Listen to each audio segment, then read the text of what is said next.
Today we are going to interview an architect, Architect Chin Tak Heng here. Hello. Below is our interview. First is my question.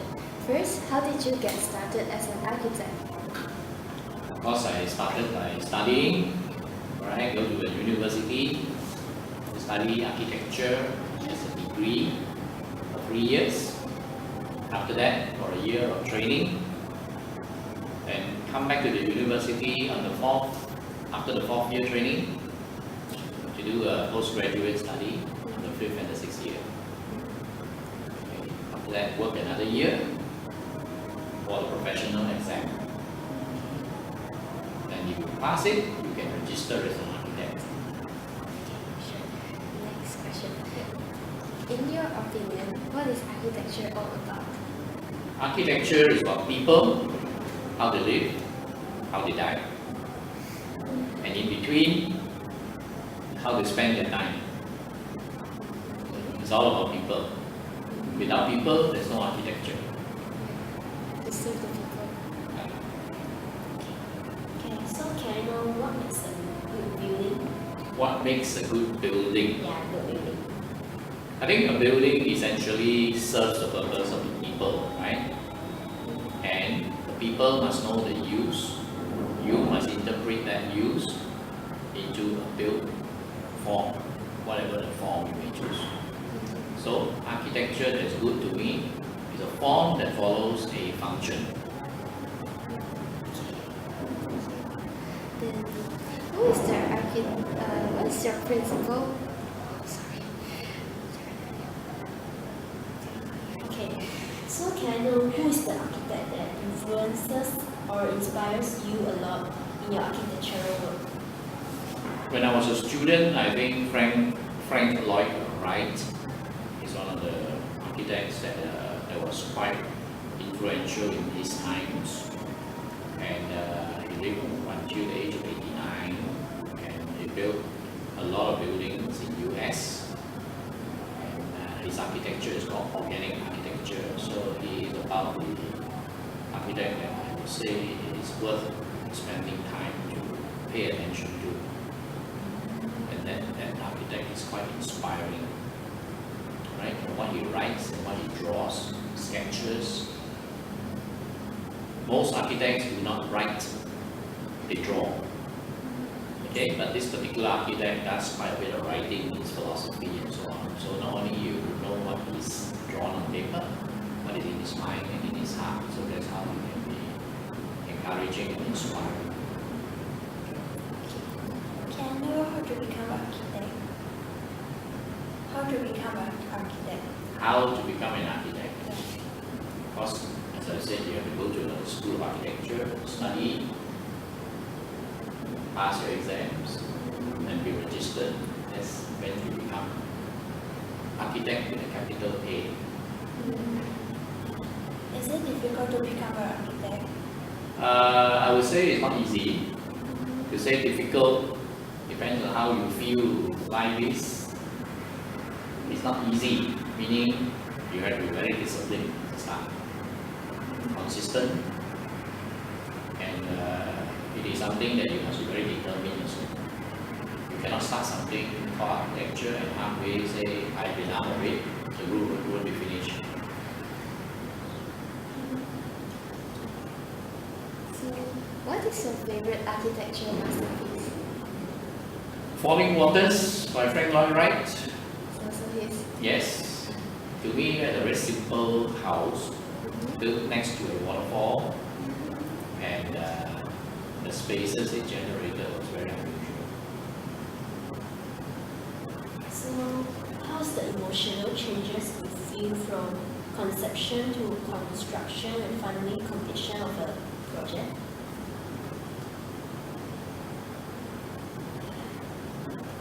The emotional feeling, I suppose when you complete a project, you feel a sense of elation or achievement.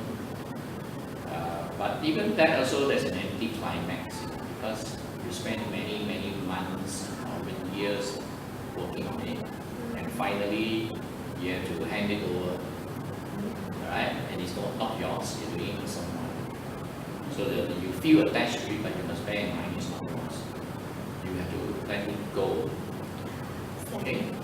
And you can feel surprised from the appearance of the building after you have built it. All the drawing lines become concrete and bricks and stones and whatever material. You can feel a sense of joy, right? A sense of challenge to be better, and the feeling that you will do better next time. I never finish a building to feel I have done the perfect building. It is always something could be better. Is it easy to find the architectural work? Find architectural work. Job, you mean? Look Yeah. for a job. Yeah. It is not difficult if you are good enough. I give you an example. I was working in UK after my degree, and I went for an interview. The whole hall were English. I'm the only Malaysian Chinese, and people who interviewed were senior council members of the local authority, the government, and I got the job. So is it difficult? I would say if you are committed, dedicated, and people are sincere, you get the job. And from your work, they will know whether you are hardworking, right, from your drawing. We don't just go to an interview, look for a job by talking. We go with our portfolio, we show them what we have done. And those people who interview me, they say, if you go on like this, you won't get married. Because there's no time for anything else. You just study and you keep on drawing and you keep working. They know how hard it is to do the kind of work I have presented. So then, what are some skills you need in this job and why? Skills I need. I think your ability to translate someone's ideas, someone's dream into his reality. Okay, that's very important. To capture the idea of a person and make him feel excited about his own idea. Because if he's not excited about what he wants, he gives up. He must sustain long enough, right? Because it's not just here today, tomorrow done. No, architecture takes years to get done. From the time of design to the handover completion can be anything up to 3 years, 5 years. The longest job I've taken is up to even 10 years to finish the building. So you've got to have the energy, the stamina, the determination, the conviction to achieve that kind of marathon, more than a marathon. Okay, and don't give up. Right? So, do you choose your client or the client who choosing you? When I was young, I had no choice. Everything is chosen for me, or they choose me. Alright? They give me a chance. Like I go for an interview, they give you a chance since you see your work is good. Right? All the English, they give a Chinaman. Malaysians, the English didn't get a job. I was in England. So when you are older, you begin to be more both ways. Sometimes you choose client, sometimes the client choose you. Right? You choose the client, not so likely, because you take on any job that comes that makes a living. The way you choose is, I only do jobs that are honest.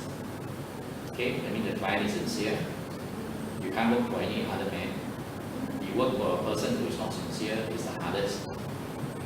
They end up being con men. Okay, and you work for that which is profitable, that which is legal, right? And that which is moral. Because if it's any other way, you have a problem. You get into trouble with the law. If you don't have a sense of ethics, you will also do wrong things. Okay? Integrity is a very major part. So when I grow older, I choose clients. I choose what to do. No more led by money, no more led by people telling you what to do, but you tell them what they ought to have. So I choose my clients when I grow older. Like now, I choose to be teaching rather than working for another client. My clients are now the students.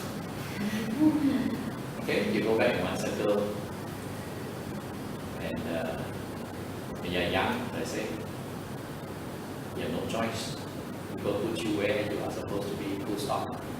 When you grow older, you go back there, and hopefully what you have learned from young can be passed on.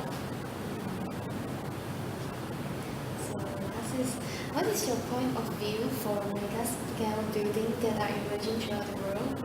Is it a mere symbol of power, affluence, or pride, or other? To me, I think architecture is not about size. Mega projects are not necessarily projects that are of any real challenge and value in the sense of being an architect. You end up no time designing, managing the project. You end up no direct involvement because you're a big team. Alright, I like to do a job where I am involved. Okay, and I personally look after it. It's like having children and not bringing them up. What's the joy of it? You don't even know who is that child. The child doesn't know who is the father. Yeah, you're running an orphanage. So architecture to me is a very personal thing. Right? If it is not personal, I wouldn't want to bother. Okay? If it is a mega job for money, you can do many other things to earn mega bucks. Not architecture, that's it. When you have a job that is mega size, you get mega problem. You get ready for the courts. You must make sure you have a lawyer next to you every time you have a meeting. Alright, so there are a lot of attached issues and problems in a mega project. I would like to do mega project. I have opportunity to do big job. But I find that I'm happier in jobs that are manageable, not too long. Okay, time. If you sit on a job too long on those mega jobs, you get tired of it. You get bored with it, the same thing every day, and the pressure is great.